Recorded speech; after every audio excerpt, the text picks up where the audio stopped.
Hi everybody, welcome back. So this is part 3 of the Narcissist Mother, the last of the mini-series. If you have yet to see them, go catch part 1 and part 2 and then come back and watch part 3. But what we've learned so far is that a narcissistic parent is extremely toxic, okay? The behaviors, everything is just toxic. And if you dealt with someone who is a narcissist or who suffers from NPD, narcissistic personality disorder, understand that these are behaviors. Behaviors are taught based on your environment. So if someone has a narcissistic mother or father or both, or a toxic environment that involves narcissism, they're going to pick up these behaviors. And it's very hard to break out of because it's programmed. Now, we all know the main objective of the narcissist parent is to have the world revolve around them, to tend to their needs.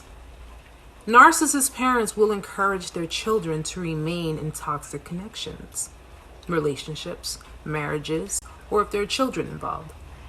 They encourage this type of behavior because knowing that the connection will fail and the child will eventually return, the narcissist is still getting what they want regardless.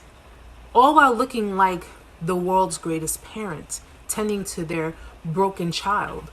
When the reality of it is, not only have they broken the child, they sent the child out to be in a toxic environment, all to come back and still stay in a toxic environment. It's a never-ending cycle. But in this video, I'm going to give you the remaining traits, so let's get started. Number 12. She has to be the center of attention at all times. The narcissist mother loves to entertain. Okay, she'll be the life at her own party, attempting to steal the spotlight whenever she can get it. But if there's any chance of any attention being diverted from her, she will attempt to spoil the occasion. She'll assign chores upon demand, preferably when it's inconvenient for the child to do it, or simply because the child had to help her. Narc mothers love to be waited on hand and foot. So they will make little requests here and there for their children. And she will create the most oddest occasions to revolve around her. Be it if it's memorial services, major occasions, or even smaller ones at that. Number 13. She's infantile and petty. Narcissistic mothers are extremely childish.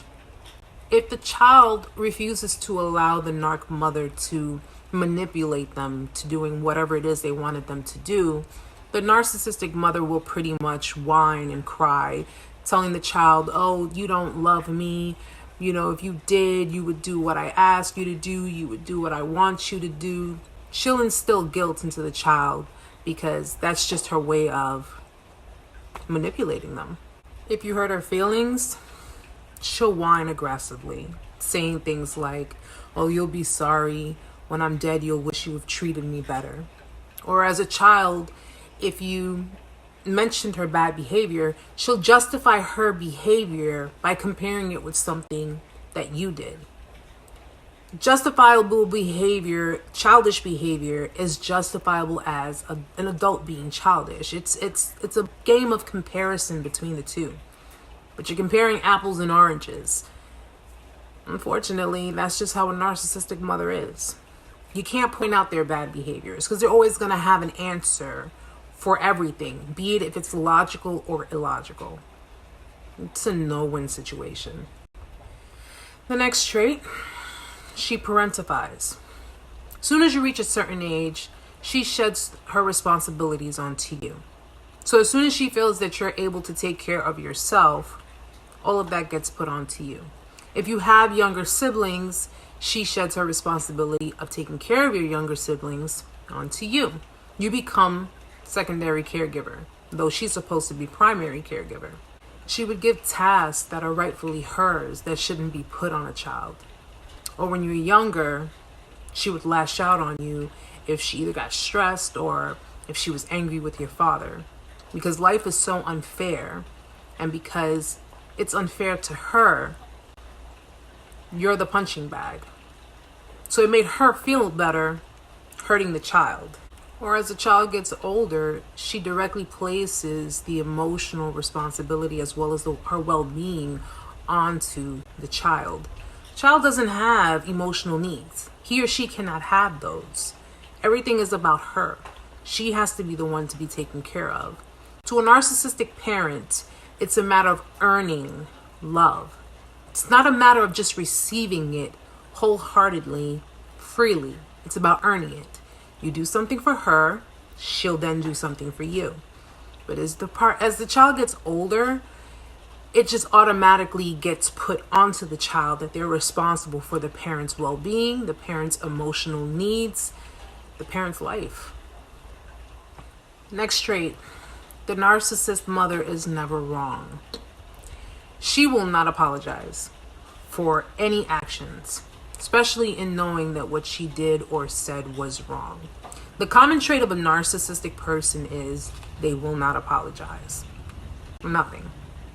And if they do, it will be an insulting apology or an apology negated with justifications.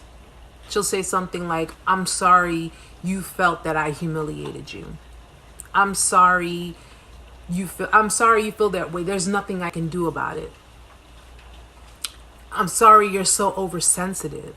I'm sorry, but it was a joke. Like, these are the kinds of things that they will do. They'll justify what it is they did with an insulting apology. Horrible. Next trait, she blames. She'll blame the child for everything going wrong in her life or anything that anyone has ever done to her. She'll blame the child for her abuse towards the child. If only you weren't so difficult. She'll blame the child for their reaction towards her selfish and cruel behavior.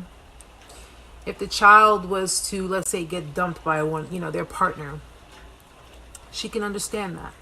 She can understand that because the child is so difficult to love.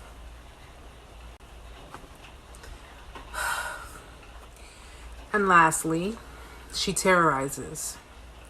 Any normal mother will try to relieve pain and misery when it comes to their child or their children. Not the narcissist mother. For all abusers, fear is a powerful meaning of control to the victim.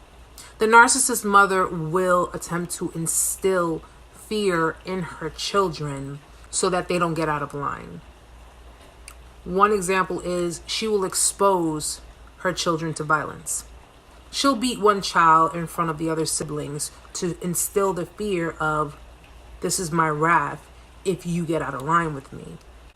This teaches them to fear her wrath even when she's not present. Okay, but if the children gives her everything that she wants and they fulfill her needs, they'll be spared. But up until adulthood, that kind of fear can still be instilled in even adult children. So guys, these are the traits of a narcissistic mother. Granted, these are not all of the traits. There are more, but I'd advise that people really, really do their research and understand that a mother who suffers from NPD or a mother who is a narcissist does not need to carry every single one of these traits. Narcissism is a spectrum. It depends on where the mother lies. You can have a narcissistic mother who's mild. You can have a narcissistic mother who is extremely severe. It really depends on where they lie. But a lot of these traits definitely classify a mother with a very, very serious problem. Let's just put it that way. Okay? And to all mothers who are loving and empathetic and sympathetic and tender with their children, I commend you all. I'm a proud mother myself, and no, it's not easy taking care of children. No, it's not easy doing a lot, but you know what? It's worth it. It's worth every second, every minute of it. Okay, and if you're a devoted mom, if you're an empathetic mother, if you're a sympathetic mother, and you have nothing but unconditional love for your children, you guys are awesome. We're all awesome. All right, so I hope that these videos helped. I hope they are helping. I hope that they did not trigger anyone, but you know what? Sometimes we need to be triggered because we need to heal those unhealed wounds. All right, there's always time to heal from it if you haven't. So guys, that is my time. I'll see you in the next video. Namaste.